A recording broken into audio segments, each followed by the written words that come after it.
Hello दोस्तों, प्रणाम। मैं सुमन गुप्ता अपने यूट्यूब चैनल पर आप सभी का स्वागत करती हूँ। आप सभी के बीच में एक बहुत ही प्यारा शिव भजन गाने जा रही हूँ। कैसे लगा कमेंट में ज़रूर बताइएगा। मेरे वीडियो को आगे बढ़ाइएगा। आप सब अपना प्यार दुलार दीजिएगा। चलिए सुनाते हैं।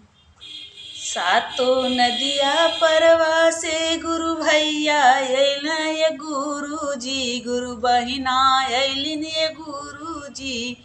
अरे खोली ना केवड़िया जलवा तोहें चढ़ई हैं ये गुरु जी। अरे खोली ना केवड़िया जलवा तोहें चढ़ई हैं ये गुरु जी। सातों नदिया परवा से गुरु भैया अइलन ये गुरु जी, गुरु बहिना अइलिन ये गुरु जी। खोली ना केवड़िया भंगिया धतुरवा चढ़ई हैं ये गुरु जी। अरे खोली ना केवड़िया भंगिया धतुरवा चढ़ई हैं ये गुरु जी। सातों नदिया परवा से गुरु भैया अइलन ये गुरु जी, गुरु बहिना अइलिन ये गुरु जी। अरे खोली ना केवड़िया बेल पतिया चढ़ई हैं ये गुरु जी। अरे खोली ना केवड़िया बेल पतिया चढ़ई हैं ये गुरु जी।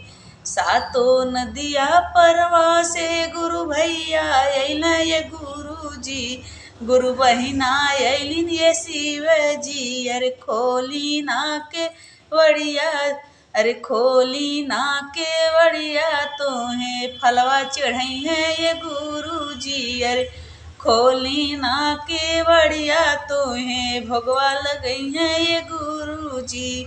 सातों नदिया परवा से गुरु भैया अइलन ये गुरु जी, गुरु बहिना अइलिन ये गुरु जी। अरे खोली ना केवड़िया तोहें भोगवा लगई हैं ये गुरु जी।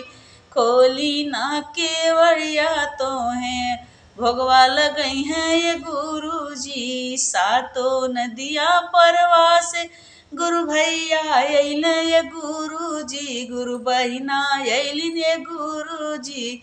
अरे खोली ना केवड़िया तोहर आरती उतरिए ये गुरु जी। अरे खोली ना केवड़िया तोहर आरती उतरिए ये गुरु जी। अरे खोली ना केवड़िया तोहर दर्शन करिए ये गुरु जी। प्लीज़ मेरा गाना अच्छा लगे तो लाइक सब्सक्राइब शेयर कमेंट जरूर करिएगा। मेरे वीडियो को आगे बढ़ाइएगा।